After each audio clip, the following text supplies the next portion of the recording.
Anak laki-laki ini sedang mengerjakan tes kejeniusan yang sangat sulit. Setelah guru memakan sebuah apel, para murid harus menyelesaikan 100 soal. Dengan IQ yang sangat tinggi, anak itu langsung menulis jawabannya dengan cepat. Hanya dalam 5 menit, guru selesai makan apel dan ujian pun berakhir. Guru langsung memeriksa hasilnya di tempat, lalu dia mengumumkan satu nama yang lolos. Reynard Muldoon. Setelah itu, sang guru segera pergi. Semua orang terkejut karena hanya satu orang yang berhasil lulus. Dan benar saja, itu adalah si anak jenius. Peserta yang lolos lanjut ke ujian berikutnya. Tiba-tiba, seorang gadis menjatuhkan pensilnya ke saluran air. Temannya melihat itu, lalu langsung kabur. Anak jenius itu mencoba membantu, tapi ujian berikutnya akan dimulai dalam 1 menit. Waktunya terlalu mepet. Saat itu juga, ia mematahkan pensilnya menjadi 2 dan memberikannya separuh. Gadis itu sangat berterima kasih dan berjanji akan membalas kebaikannya.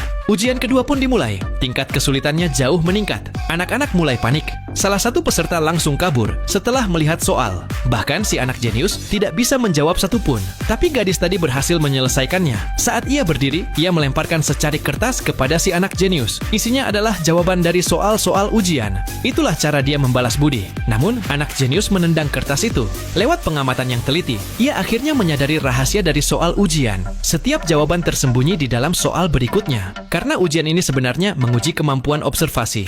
Guru pun mengumumkan hasilnya, dan anak jenius itu kembali lolos. Akhirnya, hanya 5 anak yang masuk ke babak ketiga. Kali ini tidak perlu untuk menjawab soal ujian yang sulit, namun mereka harus menyeberangi ruangan, dan mereka tidak boleh menginjak ubin berwarna hitam atau putih. Gadis pertama melihat ruangan dengan teliti, dan berkata, ini mustahil.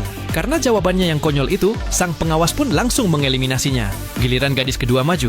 Ia mengambil sebuah tali, lalu mengikat tali ke gagang pintu di seberang ruangan. Ia berjalan dengan hati-hati di atas tali, dan berhasil menyeberang. Anak laki-laki yang atletis ini melompat ke ubin kuning, dan menggunakan dinding seperti Spider-Man. Ia menyeberang dengan mudah. Giliran anak berkacamata untuk tampil. Ia memakai siku dan lututnya untuk merayap, memanfaatkan celah dalam aturan, dan berhasil menyeberang dengan mudah. Akhirnya giliran si anak jenius. Ia berpikir sejenak, lalu dengan santai berjalan lurus ke depan dan lulus ujian. Semua orang kebingungan. Ternyata ubin di lantai semuanya berbentuk persegi panjang, dan aturan hanya melarang menginjak ubin berbentuk persegi. Sekarang pertanyaannya, apa cara yang akan kamu gunakan untuk menyeberang dan lolos di ujian ini?